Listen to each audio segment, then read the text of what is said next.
Hey everyone, I'm Jack. I am going to be re-releasing CompBot after Road to Las Vegas 1, 2 and 3 speedruns have completed, and today's session is a quick walkthrough of what I did in Road to Las Vegas 1. So let's just pop over to my screen and have a look at what we're doing.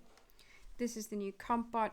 I do have all the details of the commands in here, as well as all the lambdas that I have now included. There's a much more expanded lambda range. And I've also added the speedrun steps so you can see exactly what I used for each speedrun that I did.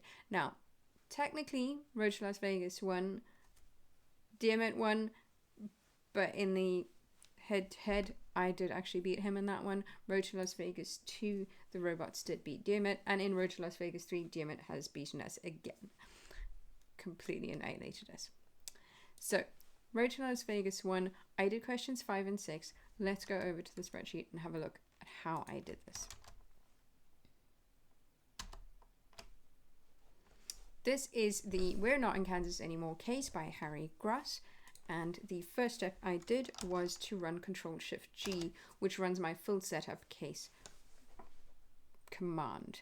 That will work on the workbook and rename all of the long-named sheets. It backs up all of the sheets and it splits out the case sheet into a selection of inputs without examples, which is useful for answering bonuses, a bonus question, and then different level questions. These are now linked back to the main question so you can see straight away how many points you have from each case, each level.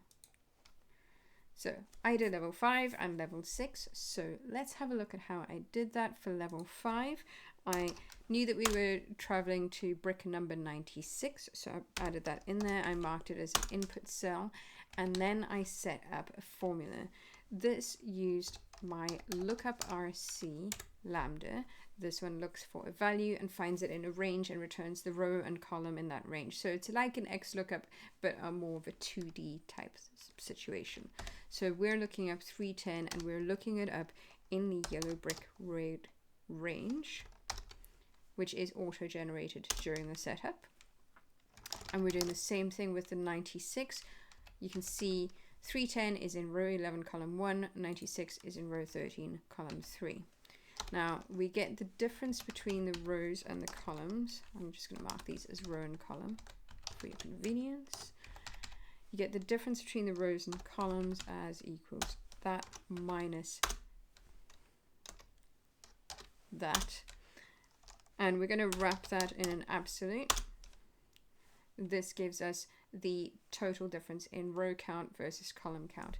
If you look at Yellow Brick Road, it's merged cells, so we're moving slightly diagonally. Every time we move up or down, we can move half a cell closer to where we need to be for the if we need to move across more cells than we need to move up or down.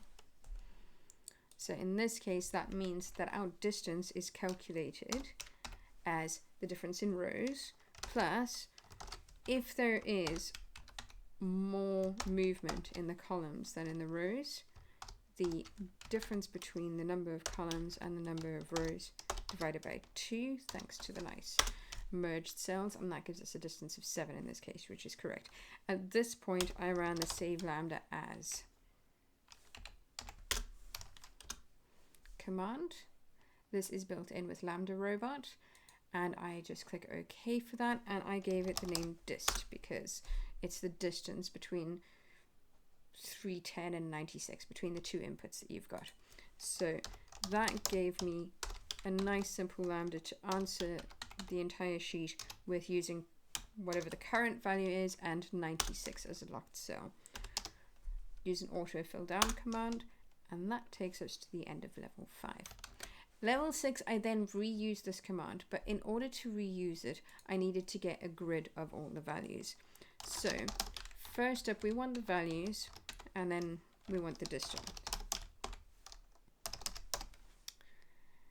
And then we want to work out what the minimum value out of the distances that are closer than 4 within 3 steps are.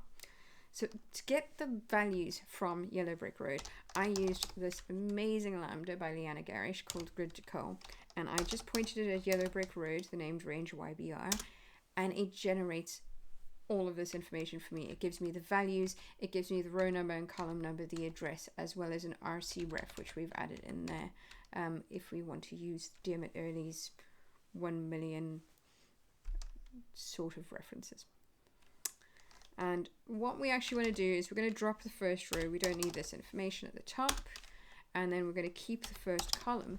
We don't really care about the rest of them in this case. So keep column.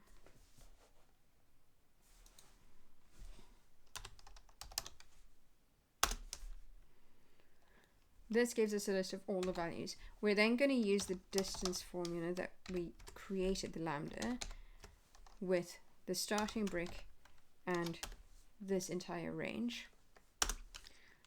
And that gives us all these distances from each cell to the starting cell 336. And we want to filter that list so that we just have all the ones that are within 3 steps. So I'm going to go with less than 4 steps. So I'm going to filter this such that that is less than 4. And that should give me all of these values where the distance next to it is less than 4. I'm going to then sort this array. Sort array ascending. That shows me the minimum value within that range is 10. And I'm just going to keep the first row of this one. Keep first row of array. That is my answer. And in order to make that answer transfer across the rest of them, I'm again going to do a little save lambda as, and it's super quick. I just click OK, and I give this one, I'm going to call it min B because it's the, well, let's go min D because it's the min distance. No, let's go with min vel. And then all I need to do is in my solutions, I just type in equals min vel, and I point at that one.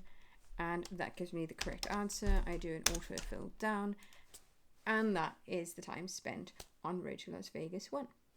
You can go and check out exactly which steps I used in CompBot and which lambdas I used in CompBot in the final speedrun steps sheet.